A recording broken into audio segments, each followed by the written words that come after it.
নমস্কার বন্ধুরা, রূপাস কিচেনে সবাইকে স্বাগতম। ব্রেকফাস্ট বা ডিনারে কম তেলে মুখরোচক অথচ স্বাস্থ্যকর যদি কোনো রেসিপি বানাতে মন চায় তাহলে এই রেসিপিটি বানাতে পারেন। অল্প কিছু উপকরণ দিয়ে কম সময়ের মধ্যে বানিয়ে নেওয়া যায়। আশা করি রেসিপিটি আপনাদের ভালো লাগবে।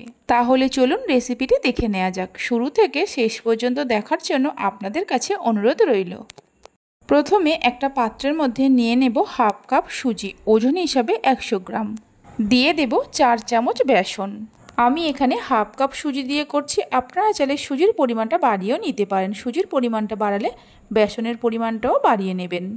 স্বাদ মতো নুন দিয়ে দেব। নুনটা মিশিয়ে নিয়ে এর মধ্যে দিয়ে দেব যে কাপ মেপে সুজি নিয়েছিলাম ওই কাপেরই 1 কাপ জল। জল দিয়ে জলটাকে সুজি আর বেসনের সঙ্গে ভালো করে মিশিয়ে নেব, কোনো রকমের দলা না থাকে। জলটা মিশিয়ে নিয়ে এইভাবে 10 থেকে 15 মিনিটের জন্য ঢাকা দিয়ে রেখে দেব। 15 মিনিট পর আপনাদের দেখাচ্ছি। 15 মিনিট পর দেখুন সুজিগুলো নরম হয়ে গেছে আর মিশ্রণটাও আগের থেকে অনেকটা ঘন হয়ে গেছে। এর মধ্যে আরও হাফ কাপ জল দিয়ে দেব। এই ব্যাটারটাকে একদম পাতলা করে তৈরি করতে হবে। জল দিয়ে জলটাকে মিশিয়ে নেব। গরমে যখন বেশি কিছু রান্না করতে মন চাইবে না তখন এই রেসিপিটি বানাতে পারেন। এটা শুধু বা যে কোনো সসের সঙ্গেও পরিবেশন করতে পারেন। জলটাকে ভালো করে মিশিয়ে নেওয়ার পর এর মধ্যে দিয়ে দেব 2টো কাঁচা লঙ্কাকে কুচিয়ে নিয়ে। সামান্য বেকিং সোডা দিয়ে দেব, মানে 1 চামচের 4 ভাগের 1 ভাগ। সব কিছুকে মিশিয়ে নেব। আপনারা কাঁচা লঙ্কার পরিবর্তে চিলি ফ্লেক্সও ব্যবহার করতে পারেন বা অল্প করে গুঁড়ো লঙ্কাও ব্যবহার করতে পারেন। ঝালের পরিমাণটা নিজেদের স্বাদ অনুসারে বাড়িয়ে কমিয়ে নেবেন।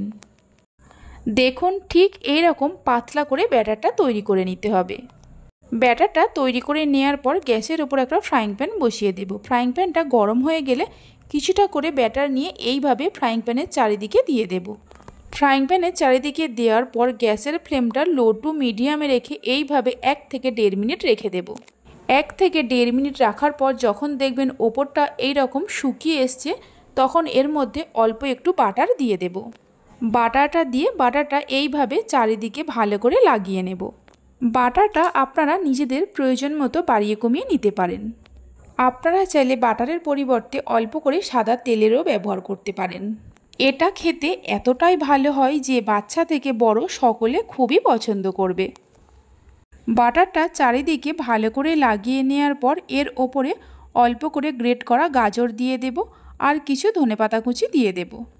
আপনারা চাইলে এর ওপরে ছোট ছোট করে ক্যাপসিকামকে কুচিয়ে নিয়ে বা নারকেল কুড়িয়ে নিয়েও দিতে পারেন। গাজর আর ধনেপাতাটা দেওয়ার পর এইভাবে একটু চেপে চেপে দেব, তাহলে এর গায়ে ভালোভাবে আটকে যাবে। ধনেপাতা কুচি আর গাজরটা দেওয়ার পর গ্যাসের ফ্লেমটা মিডিয়ামে করে দিতে হবে। মিডিয়ামে করে দিয়ে আরও 1 থেকে 1.5 মিনিট এইভাবে রেখে দেব। মিডিয়াম ফ্লেমে আরও 1 থেকে 1.5 মিনিট রাখার পর দেখবেন সাইড থেকে এরকম ছেড়ে ছেড়ে আসছে। তখন একটা খুন্তি দিয়ে এইভাবে চারিদিকে গোল করে ঘুরিয়ে নিতে হবে।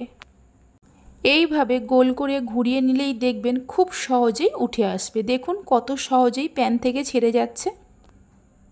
একটা তৈরি করে নেওয়া হয়ে গেছে। এগুলো খুবই মুচমুচে হয়। এবার একটা প্লেটের মধ্যে তুলে নিয়ে রেখে দেব। বাকি যে ব্যাটারটা আছে ওই একই রকমভাবে করে নেব। এইভাবে একবার বাড়িতে বানিয়ে দেখতে পারেন। বাড়িতে বানালে খেয়ে আপনাদের কেমন লাগলো কমেন্ট বক্সে জানাতে ভুলবেন না।